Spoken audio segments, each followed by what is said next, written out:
Começa agora o programa Bem Viver, uma prosa sobre saúde, bem-estar, comida e agroecologia. Produção Rádio Brasil de Fato.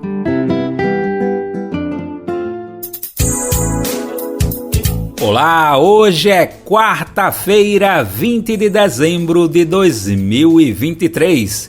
E batendo o olho no calendário, destacar que hoje é o Dia Internacional da Solidariedade Humana. Essa data foi proclamada pela ONU, a Organização das Nações Unidas, em 2005. E o objetivo é promover a cultura da solidariedade e o espírito da partilha entre as pessoas e os povos. E aqui no Bem Viver, a gente segue compartilhando desse espírito, mas sem esquecer de defender a sua efetividade. Por aqui, a gente partilha informações sobre saúde, agroecologia, meio ambiente, culturas e muito mais. Eu sou o Daniel Lamir e estou contigo chamando o nosso amigo André Paroche para nos ajudar com os destaques do dia. Vamos bater um papo com o jornalista César Calerron sobre o cenário político para 2024. Ele também apresenta seu novo livro intitulado Esfarrapados: Como o elitismo histórico-cultural moldou as desigualdades sociais no Brasil. Entra em vigor a lei que estende até 2024 a liberação de verbas pela Lei Paulo Gustavo para o setor cultural. Festa Literária das Periferias é declarada Patrimônio Cultural do Rio de Janeiro. Secretaria Nacional da Juventude é reestruturada pelo governo federal. E tem dica de saúde no programa de hoje. Saiba mais sobre os benefícios da beterraba para uma alimentação saudável e rica em nutrientes. Vamos falar também sobre o intenso debate a respeito do ensino médio no Brasil e a pauta econômica que tem sido o foco da última semana de trabalhos no Congresso Nacional antes do recesso de fim de ano. Olha aí, bora ouvir porque tem essas e outras notícias que você confere agora mesmo nesta edição do Bem Viver. E tem recadinhos importantes chegando mais uma vez. Vamos lembrar que de segunda a sexta-feira, bateu 11 horas, chegamos aqui sempre com a edição novinha para ecoar o Bem Viver.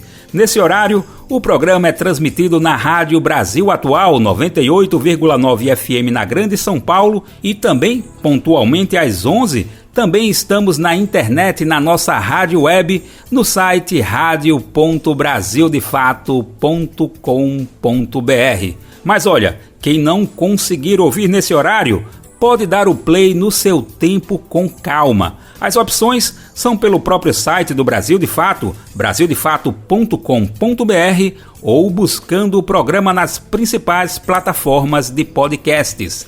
Além dessas opções, contamos com a rede de rádios parceiras que retransmitem o Bem Viver em todo o Brasil. A lista dessas rádios está disponível no nosso site. Já são mais de 100 emissoras fazendo a retransmissão. Para quem ainda não está, bora aumentar essa rede? Para isso, basta se cadastrar acessando o radio.brasildefato.com.br. Chegando lá, você clica em Como Ser uma Rádio Parceira. Brasil de Fato, 20 anos. Apoie e lute.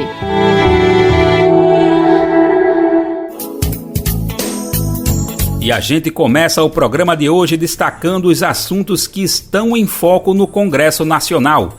Vale lembrar que esta é a última semana de atividades antes do recesso de fim de ano. Então, bora ficar de olho. Estão previstas votações importantes para esta quarta e para amanhã, quinta-feira, com relação à pauta econômica.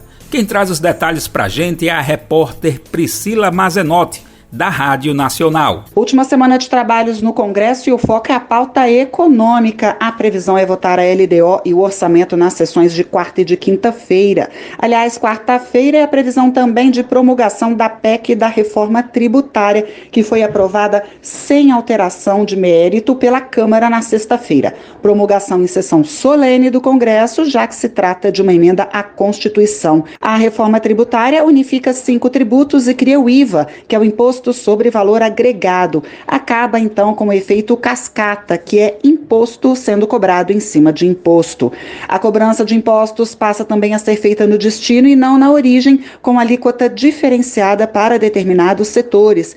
Cria ainda um imposto seletivo, chamado de Imposto do Pecado, sobre produtos que fazem mal à saúde, como cigarros, por exemplo. Prevê também a criação de uma cesta básica nacional com isenção de impostos para esses produtos.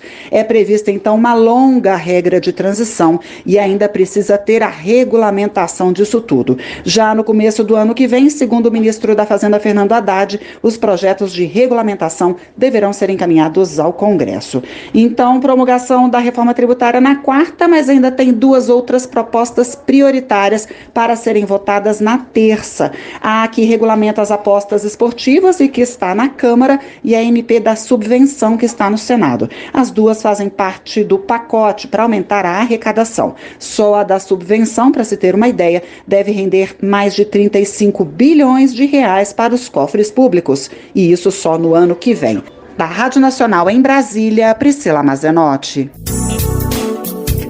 E aí, você já ouviu falar no termo elitismo histórico e cultural? Ele foi adotado pelo jornalista César Calerron em um novo livro lançado para investigar as raízes da elite brasileira e a capilaridade dos discursos supremacistas. O título da obra é Esfarrapados: Como o elitismo histórico-cultural moldou as desigualdades sociais no Brasil. Para entender essa e outras questões, vamos ouvir agora a entrevista feita por José Eduardo Bernardes. Para Calerron, a maneira como Jair Bolsonaro perdeu as eleições de 2022 para Lula abalou os ânimos de seus seguidores, mas não impedirá que alguém assuma seu posto, uma vez que ele está inelegível. Além do Brasil, o papo segue para o contexto de desafios do avanço da extrema-direita pelo mundo. Então, bora conferir essa conversa agora mesmo. E hoje a nossa conversa é com o jornalista César Calerron. Tudo bom, César? Como vai? Tudo bem, querido. Prazer falar contigo de novo, José. Obrigado por me receber no programa. Obrigado por ter você novamente aqui, César. Você lançou nesse ano o livro Esfarrapados, né, para tentar desvendar as raízes da elite brasileira e de como ela adentra as entranhas da sociedade. Um grande estudo sobre isso. Para nortear o livro, você utiliza um termo, elitismo histórico-cultural. Como é que esse termo surgiu na tua pesquisa e por quê? O que eu chamo de elitismo histórico e cultural, José, surge de uma dimensão bastante empírica de observação de como a sociedade brasileira e ocidental, para todos os efeitos, a meu ver, funciona. O que eu quero dizer quando eu trago a questão do elitismo histórico e cultural? E eu argumento isso no livro. A minha questão aqui não é fazer um debate nominalista ou cunhar um determinado tema para todos os efeitos. O que eu argumento no Esfarrapados é que um conceito, como eu sinto, ele tem valor na medida em que ele atenda 2 características centrais. Primeiro, ele seja capaz de refletir a materialidade factual de como a sociedade está organizada, e segundo, ele ofereça uma carga reflexiva que seja capaz de alguma forma, trazer elementos que sejam capazes de promover a reflexão, promover algum tipo de auxílio, ainda que mínimo, para que essa realidade seja refletida, seja repensada. Com base nisso, eu acho que o conceito do elitismo histórico e cultural traz essas 2 propriedades. O que eu quero dizer quando eu falo elitismo histórico e cultural?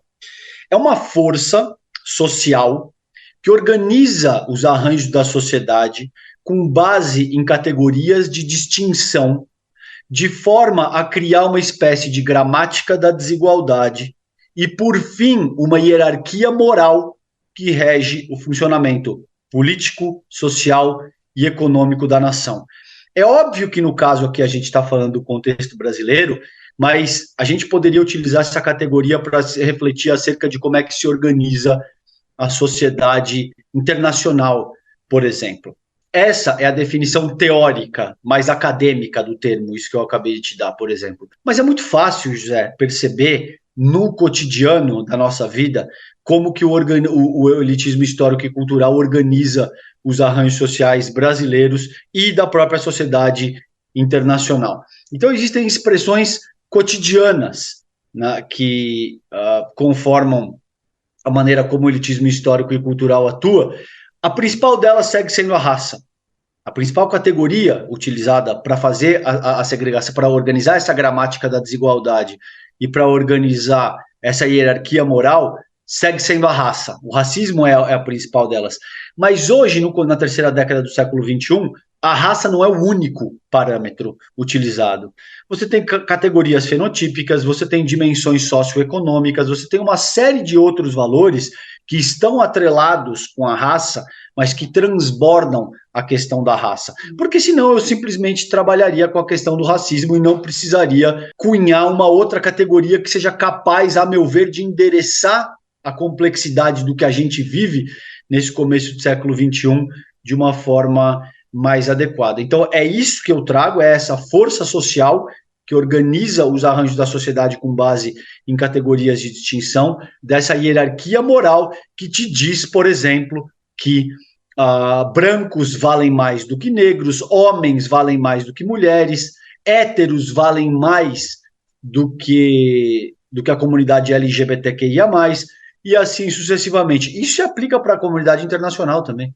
É muito fácil perceber essa hierarquia moral organizada pelo elitismo histórico-cultural quando você percebe que vidas estadunidenses valem mais do que vidas latino-americanas, do que vidas na Europa Ocidental valem mais do que na África subsaariana, do que vidas israelenses valem mais do que vidas palestinas, e assim sucessivamente. Então, é um pouco, claro, eu estou tentando resumir aqui 308 páginas em 3 minutos de conversa, mas o cerne da minha abordagem no Esfarrapados é isso que eu chamo de elitismo histórico e cultural, e como essa força social organiza os arranjos da sociedade com base em categorias de distinção, de maneira a criar essa gramática da desigualdade e essa hierarquia moral a qual eu me refiro. E você aponta 3 fatores que são determinantes, ou propulsores, na verdade, desse elitismo sociocultural: o protagonismo social, o hedonismo e a recompensa, né? Queria que você falasse um pouquinho, resumidamente, sobre esses 3 pontos. Perfeito.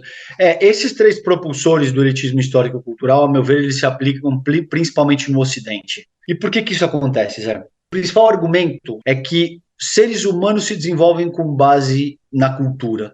E existe toda uma dimensão, por exemplo, avançado pela direita liberal e pela direita neofascista, não só brasileira, mas ao redor do mundo, de que existem seres humanos que são superiores por natureza, e existem seres humanos que são inferiores por natureza, biologicamente, fisiologicamente superiores ou inferiores.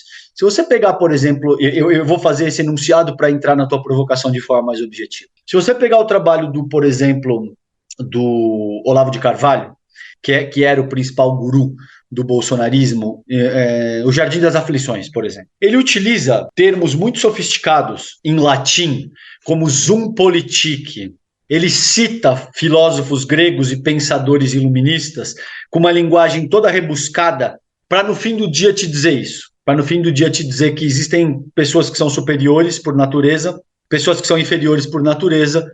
Naturalmente, faz sentido que essas pessoas que são superiores moralmente, intelectualmente, governem a sociedade.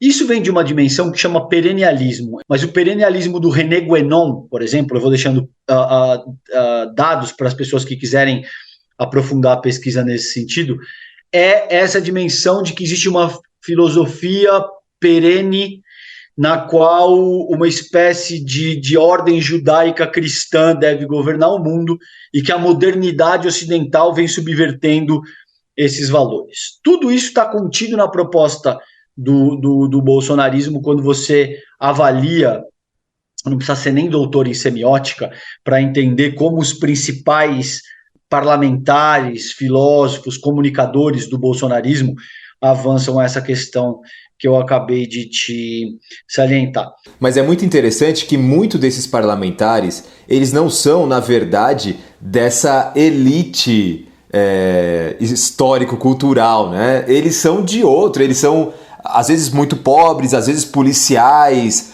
pessoas que sofrem na carne com as questões sociais e diferenças do Brasil histórico, né? Ótimo. É um controverso muito interessante aí. Exato. E veja, por que eu não falo das elites como grupos sociais que são capazes de dominar a sociedade de uma forma autoritária? Isso é parte do processo. Mas veja que o que eu estou propondo aqui é o elitismo histórico e cultural como força social. E essa força social, ela vigora em absolutamente todos os estratos da sociedade. E também é verdade que ela organiza um modelo de sociabilidade que concentra cada vez mais recursos na mão de uma minoria cada vez menor.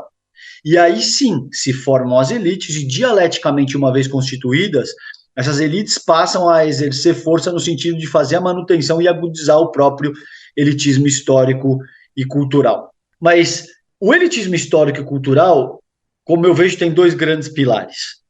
O capital, enquanto processo, esse processo das ideias do campo marxiano, que usurpam a classe trabalhadora, que tem como gênesis o que Marx chama do acúmulo primitivo do capital, na transição do feudalismo para o capitalismo, ou seja, você expropria a classe trabalhadora, deixa a classe trabalhadora com a sua força de trabalho como única mercadoria a ser vendida no sentido de fazer a manutenção da sua subsistência, e a partir daí você se apropria, você capitalista, eu quero dizer, se apropria da maior parte daquilo que é produzido com a força de trabalho da nossa classe trabalhadora. Esse é o capital enquanto processo. É simples assim.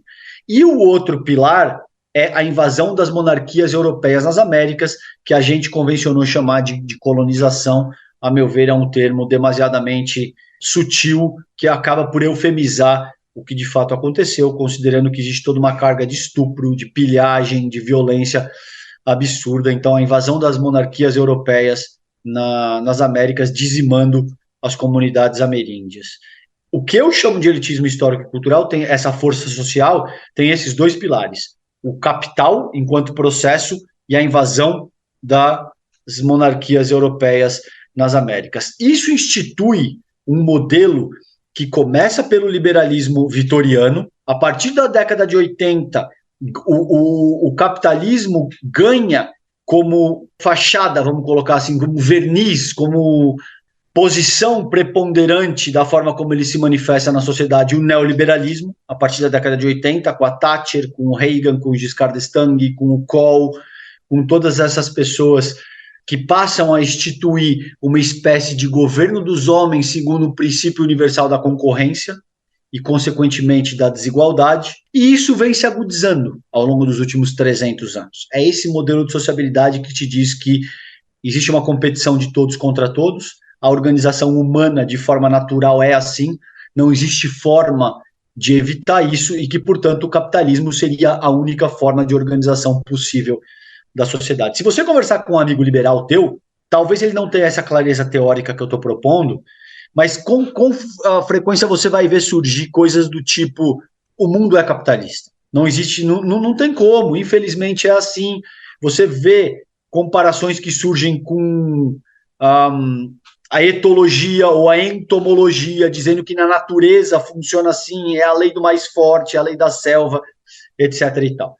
Uma vez que você tem esse modelo de sociabilidade consolidado, a meu ver, existem 3 propulsores, que é aí que eu entro na tua provocação de uma maneira mais objetiva.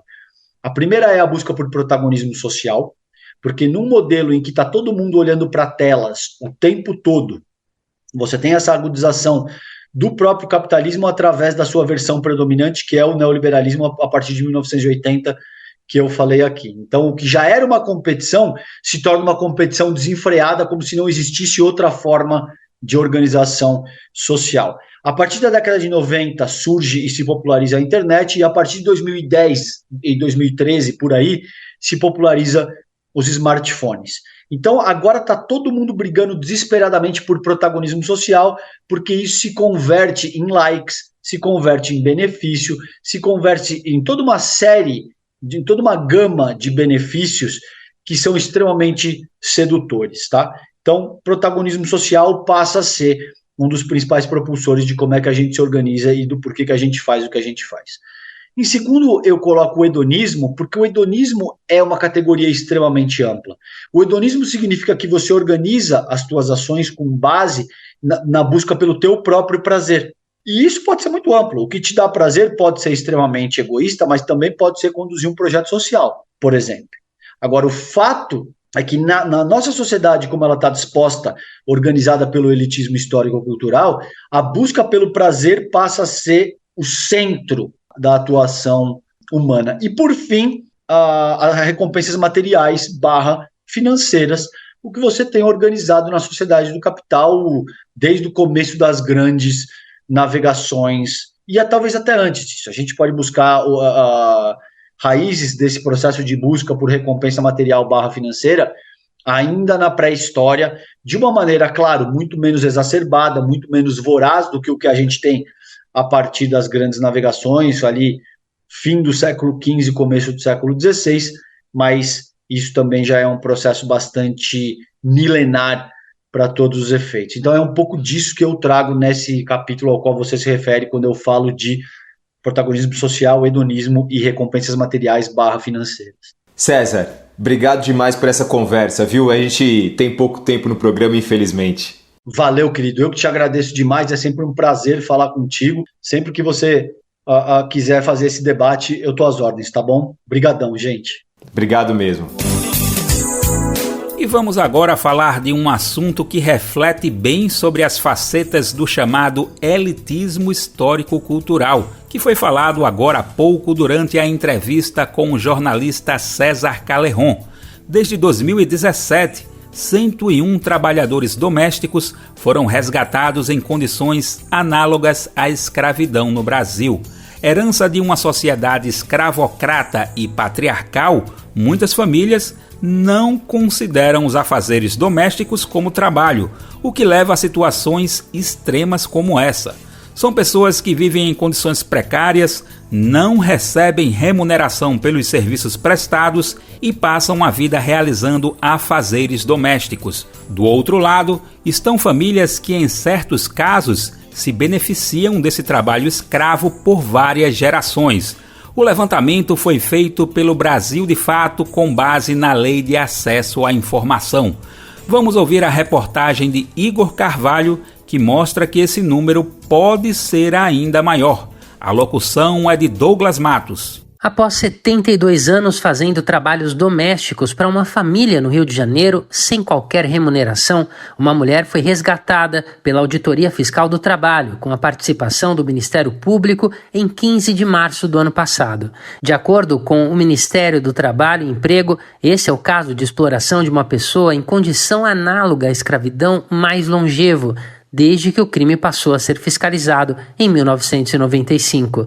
Quando foi resgatada, a idosa dormia num sofá improvisado, em um cômodo nos fundos da casa. A função dela, naquele momento, era trabalhar como cuidadora da própria empregadora, que a escravizou durante toda a vida. Ao todo, 3 gerações da família foram beneficiadas pelo trabalho não remunerado da vítima.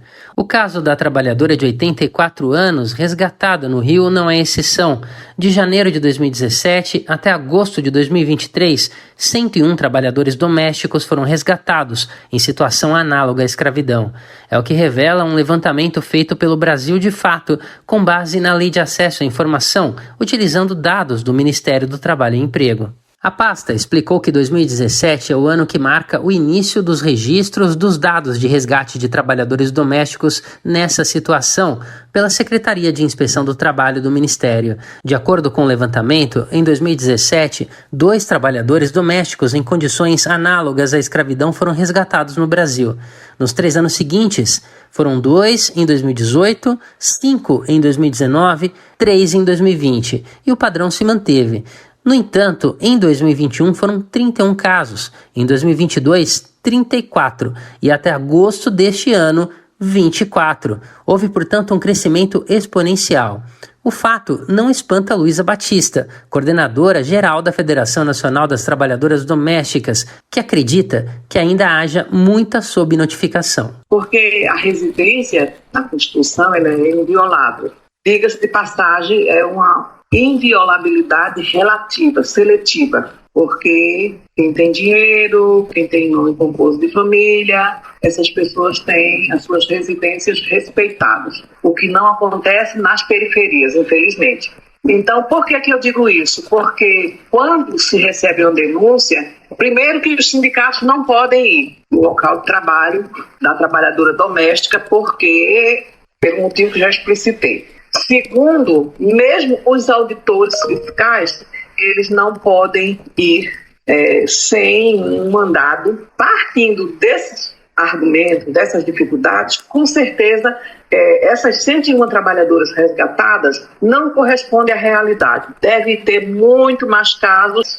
Em setembro deste ano, 10 pessoas foram libertadas da condição de trabalho doméstico análogo à escravidão após uma operação conjunta do Ministério do Trabalho e Emprego, do Ministério Público do Trabalho e do Ministério Público Federal, com o apoio da Defensoria Pública da União, da Polícia Federal e da Polícia Rodoviária Federal.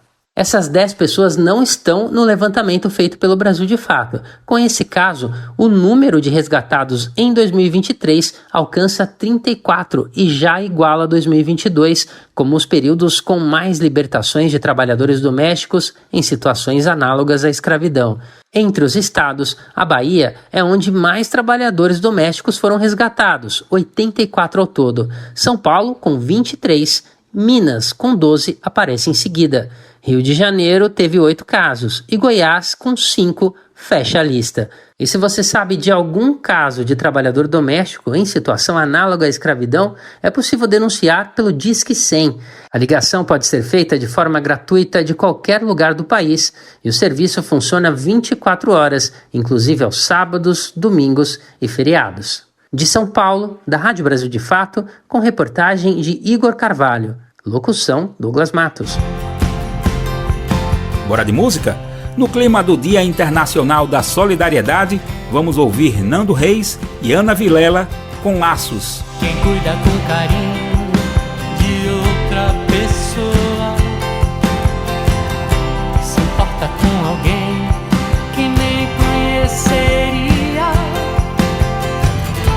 Quem abre o coração e ama de verdade se doa simplesmente por humanidade. Se coloca no lugar do outro, sente empatia. Você que vai à luta e segue sempre em frente, enfrenta os desafios que o destino traz. A vida é preciosa, todo mundo sente. Afeto e compaixão a gente sempre entende. Máximo respeito a você que faz. Laços de ternura e aliança hão de ser a diferença. O impossível pode acontecer. Só o amor é capaz de dar a vida e encontrar uma saída pra esperança. De novo a cada novo amanhecer.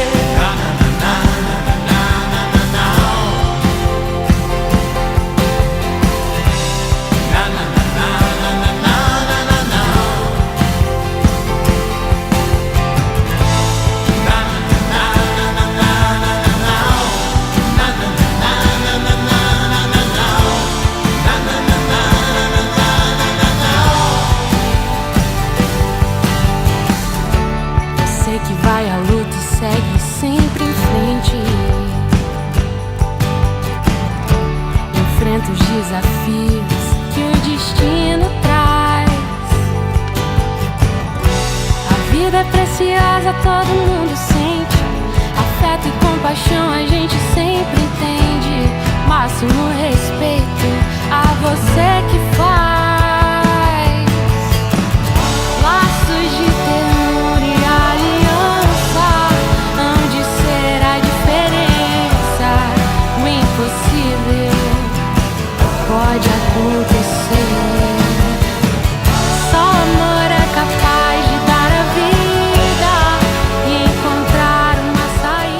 E agora a gente fala sobre educação.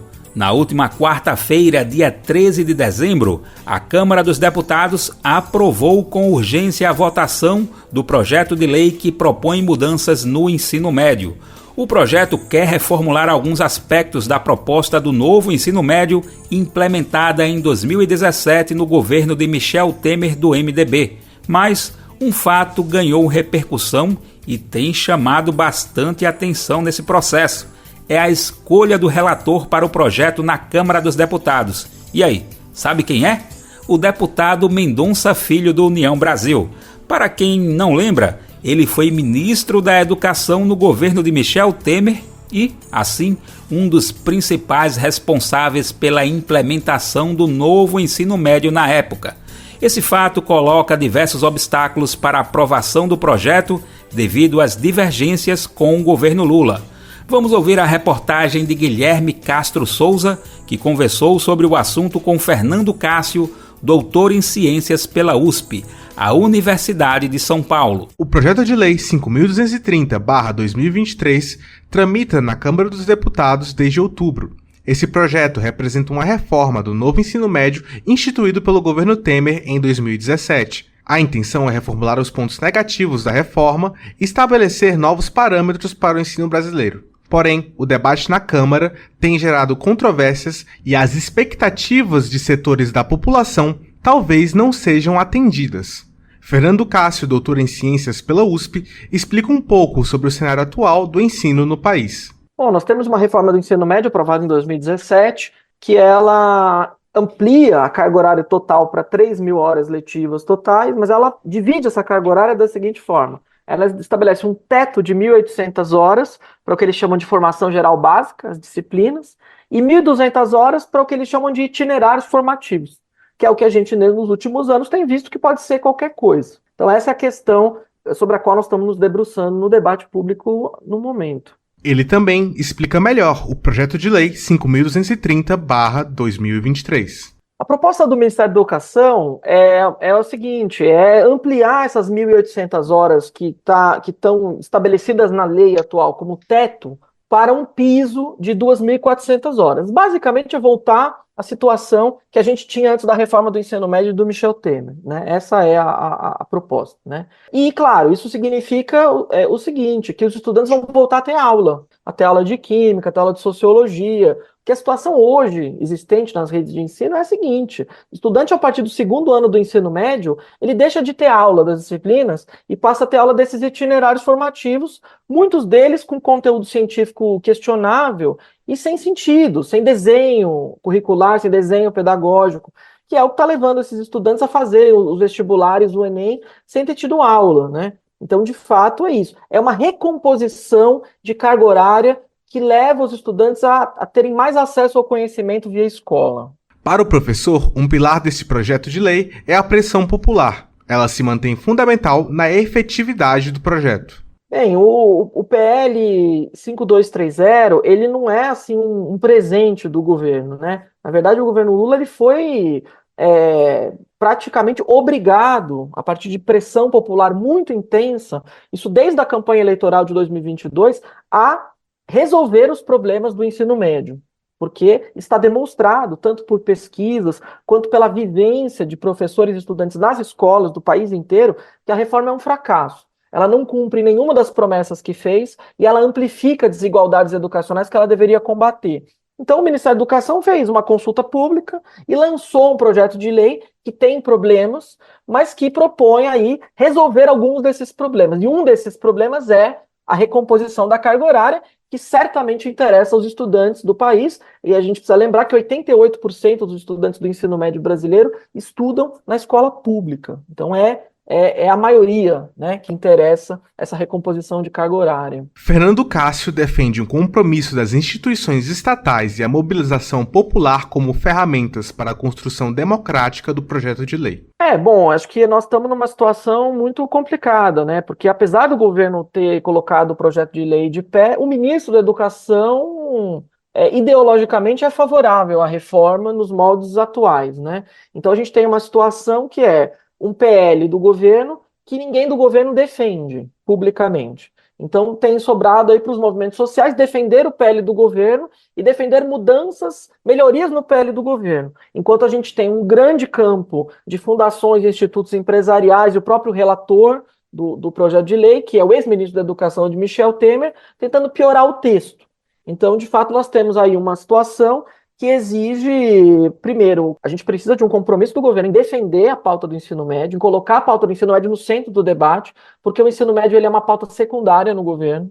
Acho que o governo não percebeu a centralidade dessa pauta, e como essa pauta é uma pauta custosa do ponto de vista político, e os movimentos precisam se unir, se organizar, porque se não houver mobilização, esse projeto de lei vai passar e nós vamos ter uma reforma do ensino médio pior do que a atual. E nós vamos ter que, daqui a pouco, daqui 1 ano, 2 anos, refazer essa conversa e vamos ter mais uma geração sem acesso ao conhecimento na escola pública. Eu conversei com Fernando Cássio, doutor em Ciências pela USP. Ele falou sobre o projeto de lei 5.230/2023, que está tramitando na Câmara dos Deputados. Guilherme Castro Souza, da Rádio USP, São Paulo. E falando em educação, o governo federal anunciou uma série de medidas inseridas nas políticas para a juventude, entre elas a reestruturação da Secretaria Nacional da Juventude. A UNE, União Nacional dos Estudantes, comemorou o anúncio.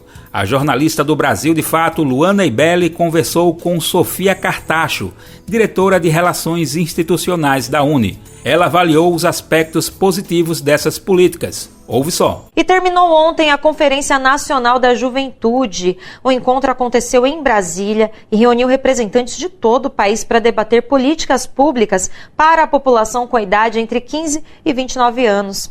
O presidente Lula participou da abertura do evento na última quinta-feira e anunciou que até 2026 o país terá mais 100 institutos federais. Para falar sobre a conferência, converso agora com Sofia Cartacho, diretora de Relações Institucionais da União Nacional dos Estudantes. Oi, Sofia, muito obrigada por estar aqui com a gente hoje. Eu que agradeço, é muito bom estar aqui. Vamos lá, queria que você começasse trazendo para a gente um breve balanço aí do evento. Quais foram os principais destaques entre as discussões que foram feitas nesses dias? Olha, sendo diretora da Uni, eu participei principalmente dos debates de educação.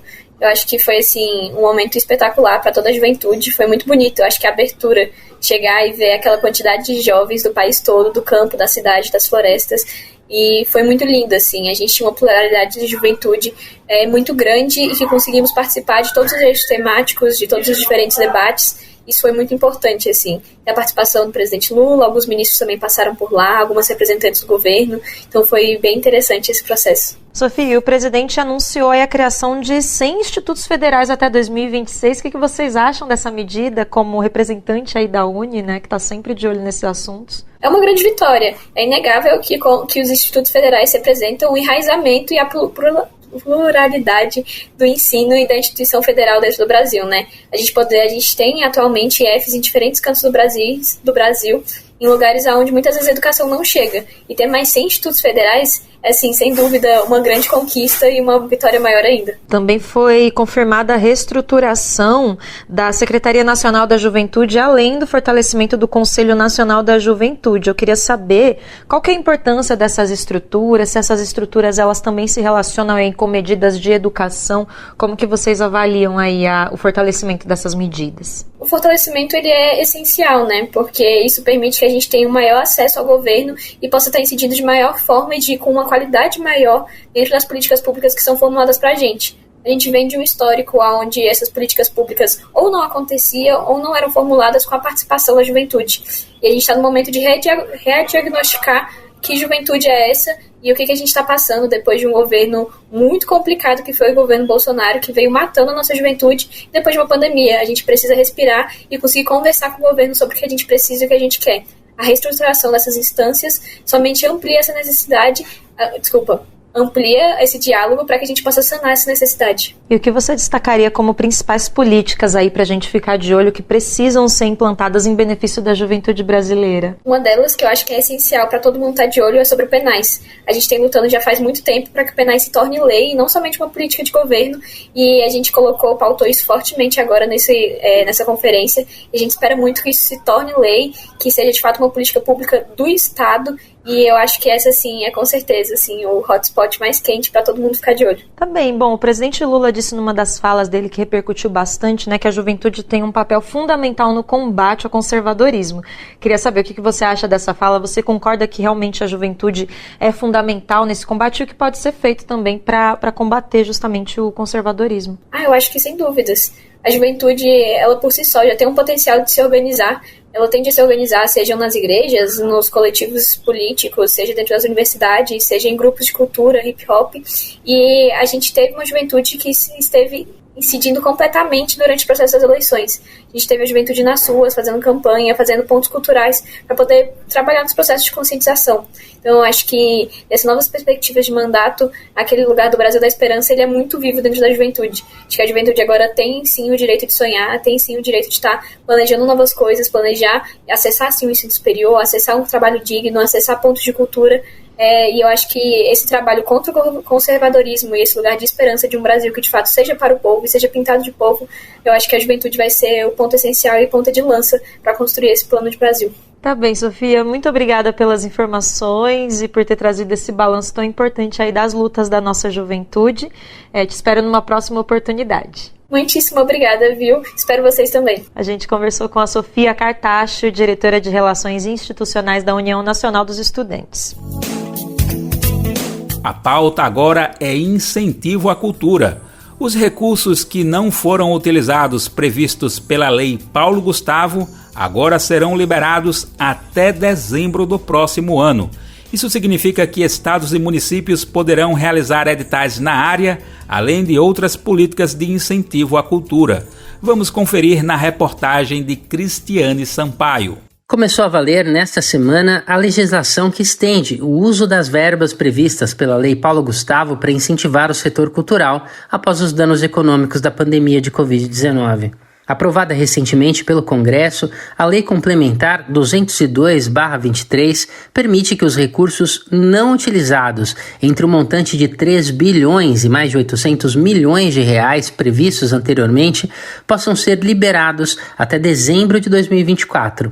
Na prática, a novidade significa que estados, municípios e o Distrito Federal ainda terão mais um ano para promover editais e políticas de estímulo ao setor, que foi um dos primeiros a sofrer prejuízos econômicos da crise sanitária instalada desde 2020.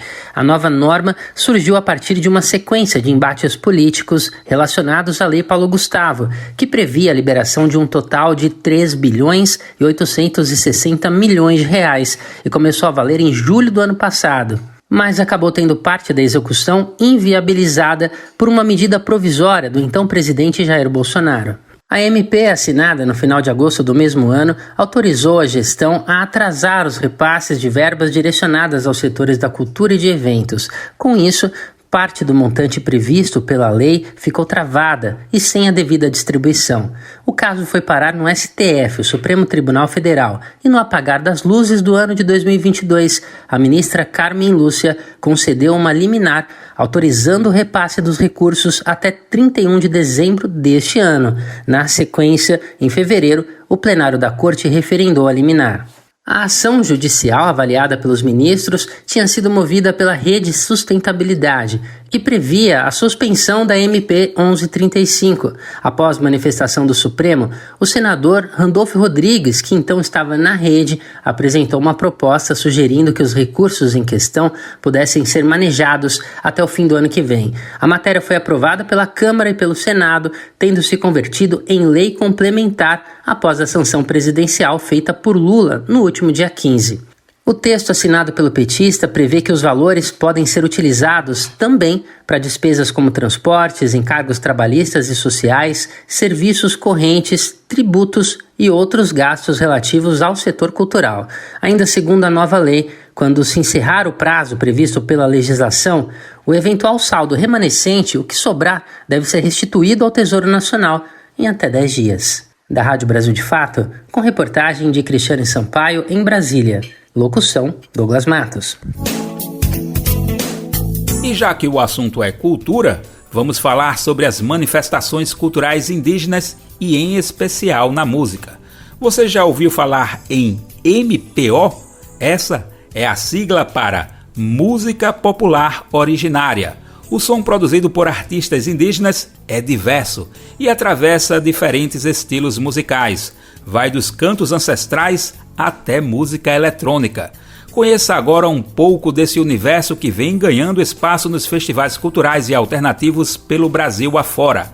A reportagem e locução é de Flávia Quirino. O Brasil é terra indígena. A cultura indígena é diversa e tem demarcado seu espaço na arte, na música, na moda e também na comunicação. Essa diversidade se expressa nas manifestações culturais de mais de 300 povos indígenas que vivem e resistem no Brasil. A deputada federal Célia Chacriabá comenta. Nossa cultura é forte, estamos aqui há 523 anos ressignificando. A nossa cultura, a nossa identidade não é fraca, porque nós usamos a Câmara para ressignificar. Essas lentes nunca são mais transparentes, porque as lentes também têm marca de urucum e de genipapo. Nós bem lutamos para demarcar as terras, mas nós também queremos demarcar as universidades, demarcar a política, demarcar o ministério. E por muitas vezes nós fomos chamados de atrasados. O senhor acha que nós somos atrasados? Uma diversidade dessa de falar de bioeconomia? Nós estamos fazendo bioeconomia. Por muitas vezes falava que os povos indígenas eram atrasados, e eu falo que atrasado é um Brasil que demorou 200 anos para ter o primeiro Ministério dos Povos Indígenas. Mas antes de existir o Ministério dos Povos Indígenas, a nossa luta só não morreu porque nós sempre existiu o mistério indígena, o mistério da cultura. Sem fronteiras, a música feita por artistas indígenas vai do canto ancestral ao eletrônico, do jazz ao forró, do rap ao pop e ao rock. Há 14 anos, o grupo Bro MCs usa o rap para denunciar e dar visibilidade às lutas do povo Guarani Kaiowá do Mato Grosso do Sul. Membro do grupo, Charles Peixoto observa. Eu acho que a maioria das vezes as pessoas nunca conheciam quem eram os povos Guarani Kaiowá, né? E quando o Bro surge, falando da realidade disso, eu acho que a maioria das pessoas que teve contato com o Bro MCs começaram a olhar para os povos indígenas Guarani Kaiowá, né? Então, assim, eu acho que o Bro MC surge para levar essa voz, né? Que muitas das vezes são calados. No som da cantora Caí Guajajara, o ancestral e o urbano também se encontram. Não colocar somente a gente nesse lugar de luta, mas também entender que a gente quer viver, que a gente está vivendo, né? E aí muitas pessoas perguntam, mas você vai dançar? Claro, a gente tem que dançar, a gente tem que cantar, a gente tem que estar pautando essa vida que também é resistência, que também é luta, né? A luta, ela não é só feita quando a gente está ali suando, sangrando, né? A gente precisa estar rindo, porque o nosso riso também ele é político. A nossa vida viva ali, vivona, vivendo, é política. Para ela, toda essa diversidade musical representa a MPO, música popular originária. A MPO, ela nasceu de uma necessidade de que a gente não estava sendo encaixado só no rap, só no pop, só em alguma coisa. A gente estava justamente fazendo algo que nunca existiu, que foi usar esses elementos indígenas, a nossa língua, nossos instrumentos, numa música eletrônica, numa música que é feita orgânica e é digital também, né? Esse lugar os povos originários ainda não ocupavam. Artistas indígenas de todos os biomas do país participaram nos dias 13 e 14 de dezembro do primeiro festival Brasil é Terra Indígena, realizado em Brasília. No palco, os artistas indígenas receberam artistas não indígenas que apoiam a luta dos povos originários por demarcação, como é o caso dos cantores Xamã e Lenine. E isso está acontecendo pela primeira vez. Eu tive a honra de ser convidado, dividi o palco com o Jean Pancararu, e o Jean eu já conhecia, já sabia do trabalho autoral que ele tem. É um cronista de nossa época, como alguns que eu conheço. E foi muito bom dividir o palco, poder estar junto desse momento muito especial. O rapper Xamã completou. Como ser porta-voz dos nossos parentes aí, sacou, mano? Todas as nossas causas, entendeu?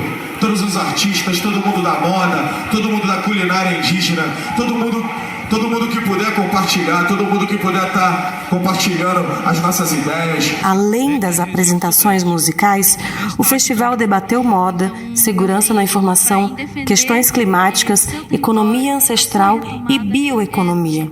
Produtor do festival, o arquiteto Marcelo Rosenbaum falou sobre a importância. Esses povos falam dos próprios biomas, aonde eles estão inseridos, falam sobre o seu território, a necessidade da demarcação do seu território, da permanência nas suas áreas para a defesa do bioma, para a manutenção desse saber fazer. Então esse é um momento único. É a primeira vez que se tem no Brasil um evento dessa magnitude, onde tem essa diversidade, essa beleza nacional. O Brasil começa por nós, o Brasil é terra indígena. A conhecida Festa Literária das Periferias agora é Patrimônio Cultural do Rio de Janeiro. A FLUP, que tem o objetivo de incentivar a leitura através da cultura literária, vem ganhando cada vez mais destaque e ultrapassando as fronteiras do Rio de Janeiro para alcançar outros territórios periféricos. Como patrimônio cultural, a festa tende a ser ainda mais valorizada. A locução é de Denise Salomão. A FLUP, Festa Literária das Periferias, foi declarada Patrimônio Cultural de Natureza Imaterial do Estado do Rio de Janeiro. Criada em 2012, a celebração acontece em comunidades da capital fluminense e tem o objetivo de fomentar a cultura literária e diversas atividades relacionadas à leitura. A determinação é da Lei 10.235, de autoria original da deputada petista Marina, do MST, que foi sancionada pelo governador Cláudio Castro, do PL, e publicada no Diário Oficial. Também assinam a lei Dani Balbi, do PSDB, Dani Monteiro, Renata Souza e professor Josemar, do PSOL, Verônica Lima, Andrezinho Ceciliano e Élica Takimoto, do PT. Neste ano, em 12 de maio, a FLUP contou com a participação de Gilberto Gil e celebrou Machado de Assis e Mãe Beata de Iemanjá. A medida também autoriza o Poder Executivo, no âmbito da Secretaria Estadual de Cultura, a celebrar convênios não onerosos com empresas privadas. O mesmo vale para municípios e entidades ligadas à cultura, ao turismo e ao lazer, com a finalidade de incentivar a divulgação e o conhecimento sobre a FLUP. Em 12 edições, a festa ganhou alguns prêmios importantes, como o Faz Diferença, de 2012, o Awards Excellence, de 2016, o Retrato da Leitura, também de 2016, e o Prêmio Jabuti na categoria Fomento à Leitura, respectivamente, outorgados pelo jornal O Globo, a London Book Fair, o Instituto Pro Livro e a Câmara Brasileira do Livro. O evento já passou pelas favelas Morro dos Prazeres, Vigário Geral, Cidade de Deus, Mangueira, Babilônia e Vidigal. A partir de 2014, a FLUP rompeu os limites do Rio de Janeiro. Outras comunidades do país, como Alagados e Cidade Industrial de Curitiba, passaram a receber parte da programação da festa. Da Rádio Brasil de Fato, com informações da redação no Rio de Janeiro, locução Denise Salomão. E no Bem Viver de hoje, temos dica de saúde? Temos sim. Não tem dica melhor que alimentação saudável, né? E hortaliças como as beterrabas são fontes riquíssimas em fibras, manganês, potássio, zinco, vitamina B9 e vitamina C. Além de tudo isso, é super versátil na hora do preparo.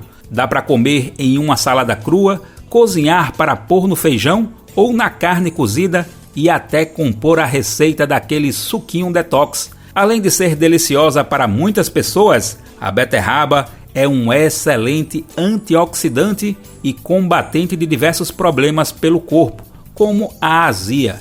Vamos saber mais sobre os poderes dessa hortaliça com Beth Begonha, no quadro Dicas de Saúde da Rádio Nacional em Brasília. Dicas de Saúde com Beth Begonha. As frutas e vegetais que têm pigmentação intensa costumam estar cheias de princípios ativos que são uma verdadeira farmácia natural. A beterraba é um desses casos. A razão de seu vermelho intenso é a beta-cianina, um poderoso antioxidante anti-inflamatório natural que melhora a digestão, evitando azia e combatendo naturalmente o refluxo. Mas nem só das qualidades desse aminoácido é feito o poder dessa raiz tuberosa. Suas fibras têm força para limpar o intestino, principalmente quando consumida crua. Sua alta concentração de triptofano aumenta a serotonina. Além de ser deliciosa em saladas, faz excelentes patês e com seu sabor levemente adocicado e sua cor exuberante é charme e nutrição nos sucos detox. E os diabéticos não precisam se preocupar. Apesar de sua doçura, a beterraba é excelente para o controle glicêmico e para equilibrar a absorção de insulina.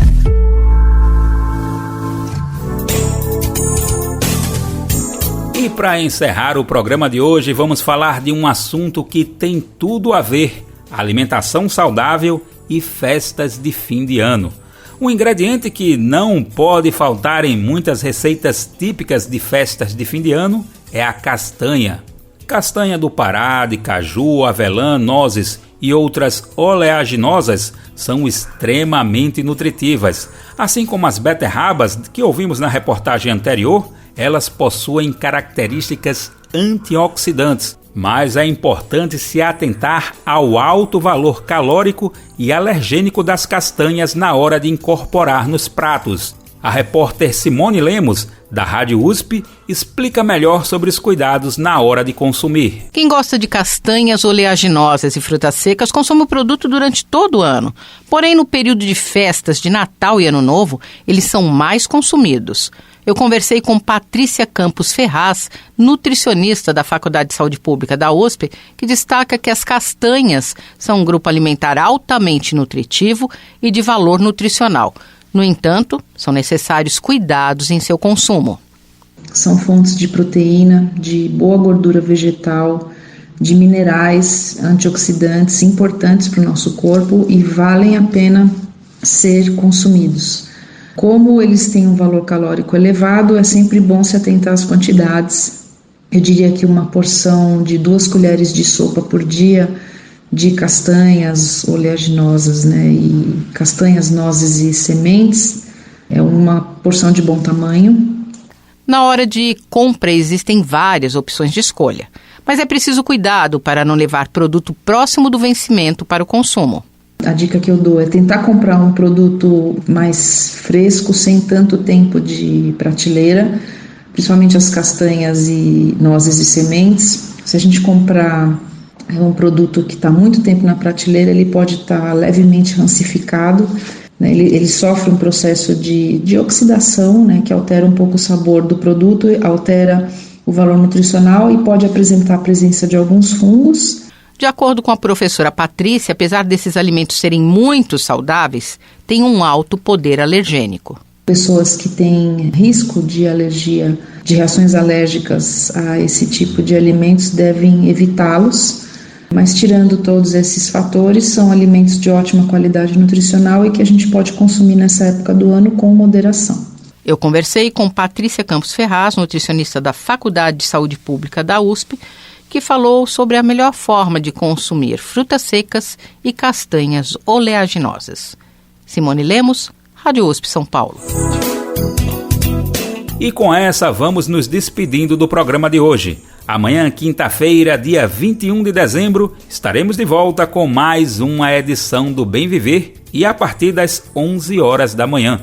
Lembrando que você pode nos ouvir na Rádio Brasil Atual 98,9 FM na Grande São Paulo ou no site radio.brasildefato.com.br. O programa também vai ao ar em diversas rádios pelo país. Quer conferir a lista completa? Basta acessar o nosso site na matéria de divulgação diária do programa. Aqui, a gente também aproveita para agradecer esses veículos por estarem com a gente. O Bem Viver também fica disponível como podcast no Spotify, Deezer, iTunes e Google Podcasts. A apresentação do programa de hoje foi comigo, Daniel Lamir. O roteiro é de Denise Salomão. Edição e produção do programa, Douglas Matos, Daniel Lamir e Denise Salomão. Trabalhos técnicos de André Paroche, Adilson Oliveira e Lua Gattinoni. Coordenação de Rádio e TV Muniz e Ravena. Diretora de Programas de Áudio Camila Salmásio. Direção Executiva Nina Fidelis. Apoio Equipe de Jornalismo do Brasil de Fato. Tchau, até amanhã. Você ouviu o programa Bem Viver, uma prosa sobre saúde, bem-estar, comida e agroecologia. Produção Rádio Brasil de Fato.